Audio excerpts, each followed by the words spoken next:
I thought about this last night. You know, we talk a lot about college football in these parts. The Buffs just bailed out. I think there were a lot of college football fans, just general college, even if you're not a Rams fan or a Buffs fan or a Falcons fan, whatever, but you still like college football. You like to watch it. It's entertaining to you. You enjoy it. And so college football is first and foremost at the top of everybody's list in terms of things to talk about every single day because there's something happening every single day. We should let everybody know that, like Brett predicted, he was right on the money. Arizona is this close to leaving the Pac-12 and going to the Big 12. This close. They're in final discussions. It could be announced. It probably will be announced today. If not today, certainly by Monday. It'll be announced that they're gone. And the continued shakeup of everything, it just... Well, did you hear about everything that comes with that? So apparently ASU and Utah come with it because ASU is run by the same board of regents as Arizona. I read about ASU and Utah, and both of those schools have been the guy who's doing this stuff at ASU, apparently he's a huge Pac-12 honk. Yeah. Like, he was best friends with Larry Scott, the former commissioner that ran the thing into the ground. Seemingly ran it into the ground, right. And so he's very hesitant to bail on any sort of Arizona State Pac-12 legacy. Okay, and not that there is a big one or anything. I'm just saying that he's been hesitant. The problem is when you see the building crumbling around you, right? You know, rather than sit there and wait for the firemen to come rescue you, why don't you go down the stairs and just get on out, right, during the earthquake? Just get on out of there and go find yourself a better home. It's not about you, guy. It's about what's best for your university. Because real quickly, the other part of that is that Oregon and Washington essentially have already been made offers from the Big Ten, but it was kind of like under the table. Yeah, I mean, they've been given permission to the Big Ten, now from everybody in the Big Ten, permission to go find those guys. Now it's official, yeah. But apparently they had been offered a deal where they didn't get a full media share. And so, like, if you're reading the tea leaves, you know they're already gone to the Big Ten. It's just about them working out the financials. So if you know that and Arizona's gone, then yeah, you better get out of the Pac-12 pretty quick because it's going to be the Pac-4 real soon here. Raj, are you jacked about any of this stuff? I mean, because there's going to come a point, and it may be the end of the day today, where I'm sick of talking about conference realignment and who's going where and who's doing what. I care about two things. The Air Force Academy, I care deeply about, but they're a separate entity. And it's always going to be that way, and everybody knows it. I care about two other things. Boulder and Fort Collins. And that's it. When it comes right down to it, where do those schools land? We know where the Buffs are. I want to get to the comments of Jay Norvell, too, who said we're in a very good position. Wink. So clearly he wants to move up, but are we getting tired of this, man? He wants to move up, but what's going to be left to move up into? I talked about it yesterday, right? The Pac-12 is a burning carcass. That thing is dead, especially if you lose Stanford, you lose Cal. Man.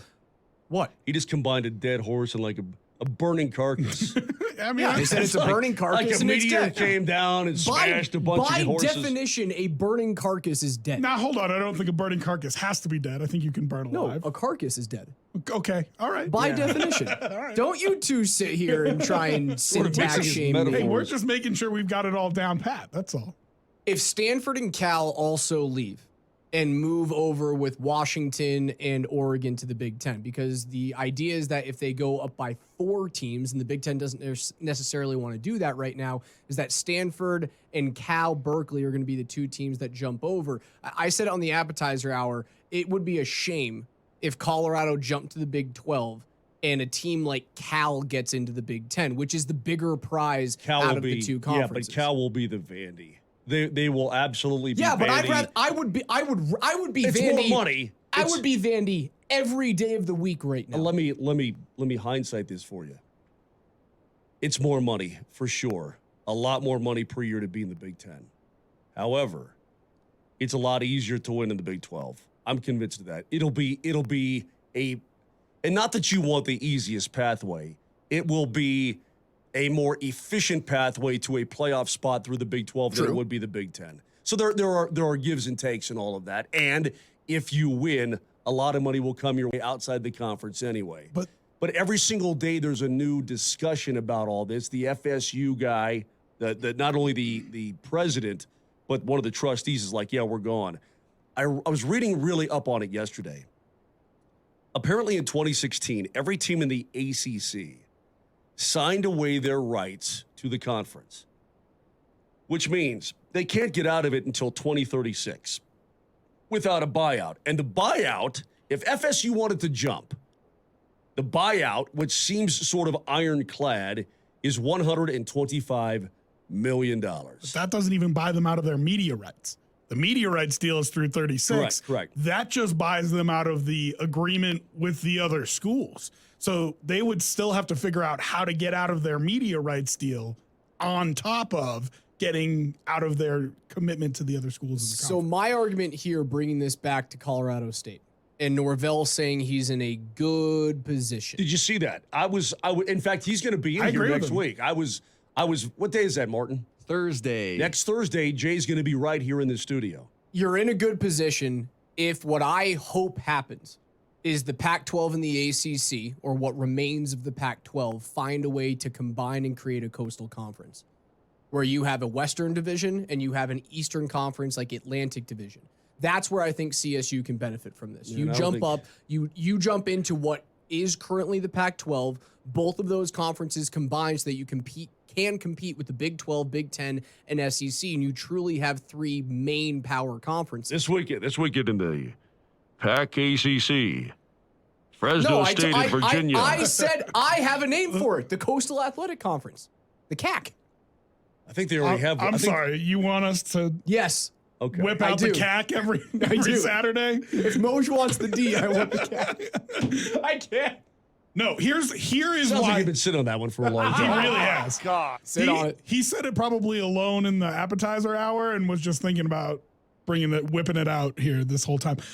Listen, I tested it with Dempsey, by the way. He loved it. I'm sure you did. No, here's why I think that's not a bad idea, but here's why I think CSU is in a good spot. The Mountain West is a good football conference. It's not a power conference, but if they can take the remnants from the Pac-12 and just add them to the Mountain West, and you make a Pacific division and a Mountain division, and you add to the conference Washington State, Oregon State, Cal, Stanford, you all of a sudden up the profile of that conference a whole lot.